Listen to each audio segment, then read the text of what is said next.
नमस्कार दोस्तों। साल 2020 चला तो गया है, लेकिन उसका वो खतरनाक माहौल शायद हमारा पीछा नहीं छोड़ रहा है।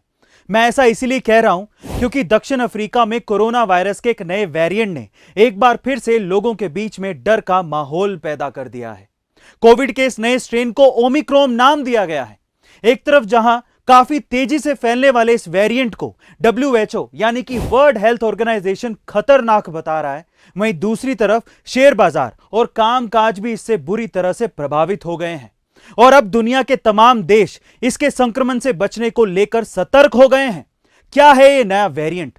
क्यों है ये इतना खतरनाक? क्यों है शेयर बाजार पर इसका इतना गहरा असर? और क्या इस वेरिएंट के आने से भारत और दुनिया की स्थिति बदल जाएगी?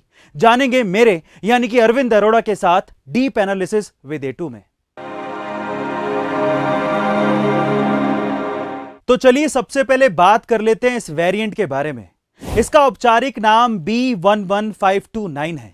इसे कोरोना का अब तक का सबसे ज्यादा म्यूटेटेड वर्जन कहा जा रहा है। WHO ने इस वेरिएंट को ओमिक्रॉन नाम दिया है और कहा है कि इस वायरस की कई म्यूटेशंस हैं, जिसके कारण इसके काम करने का तरीका अन्य वेरिएंट से बिल्कुल अलग है। वहीं दूसरी तरफ दक्षिण अफ्रीका में एपिडेमिक रिस्पांस एंड इनोवेशन के विशेषज्ञों की माने तो ओमिक्रॉन में कोरोना के अन्य स्ट्रेन के मुताबिक बहुत ज्यादा म्यूटेशंस हैं।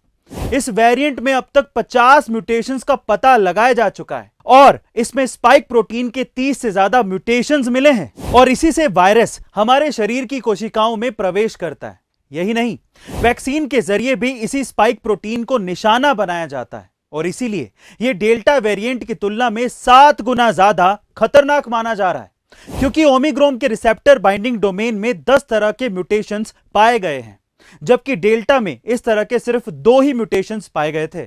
और दरअसल दुनिया भर के विशेषज्ञ इसी वजह से इस वेरिएंट को बड़ा खतरा मान रहे हैं और यही कारण है कि दुनिया भर में अफ्रीकी देशों की फ्लाइट्स को रोकने का सिलसिला भी शुरू हो गया है। इजराइल ने 7 अफ्रीकी देशों से आने जाने पर पाबंदियां लगा दी हैं।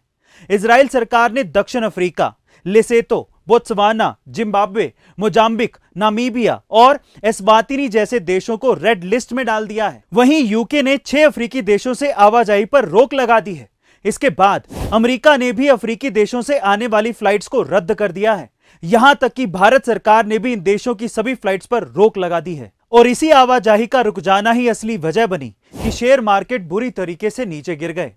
देखिए, हुआ यह कि अलग अलग देशों में कोरोना वायरस का नया वेरिएंट सामने आने से निवेशक नर्वस हो गए।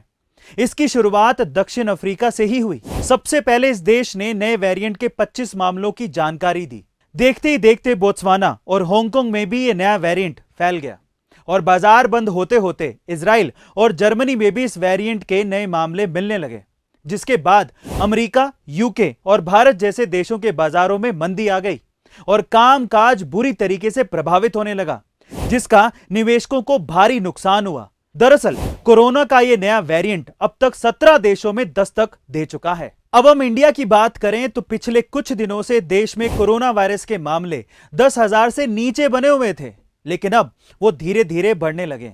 हालांकि अभी ये साफ नहीं हुआ है कि ये नए केसेस नए वेरिएंट से ही हैं, लेकिन दुनिया भर में कोरोना के नए ओमिक्रॉन वेरिएंट की दहशत के बीच मुंबई का एक आंकड़ा डराने वाला है। दरअसल शहर में बीते 15 दिनों में अफ्रीकी देशों से 1000 लोग आए हैं और दक्षिण अफ्रीका में ही ओमिक्रॉन वेरिएंट का पहला मामला सामने आया था और उसके बाद कई अन्य अफ्रीकी देशों में इसका विस्तार भी हुआ है।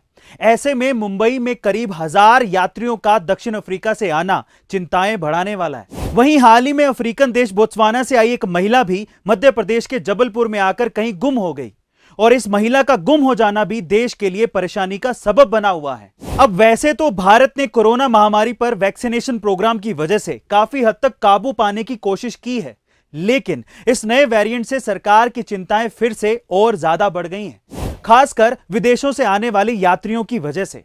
बहरहाल सरकार ने इसके लिए कड़े निर्देश जारी किए हैं। आगे क्या होगा वो तो वक्त ही बताएगा, लेकिन आप अपनी तरफ से सतर्क रहें, साथ ही कोरोना के नए वेरिएंट से बचाव के लिए सारे नियमों का पालन भी करें। बिना काम के घर से बाहर ना निकलें और यदि निकल भी रहे हैं तो मास्क जरूर लगाएं। सतर्क रहें, सुरक्षित रहें। आपको ये इंफॉर्मेटिव वीडियो कैसी लगी कमेंट सेक्शन में जरूर बताइएगा और साथ ही ये भी बताइएगा कि अगले कौन से स्पेशल टॉपिक पर आप मुझसे डीप एनालिसिस चाहते हैं। मिलते हैं अगले डीप एनालिसिस में। Thank you so much.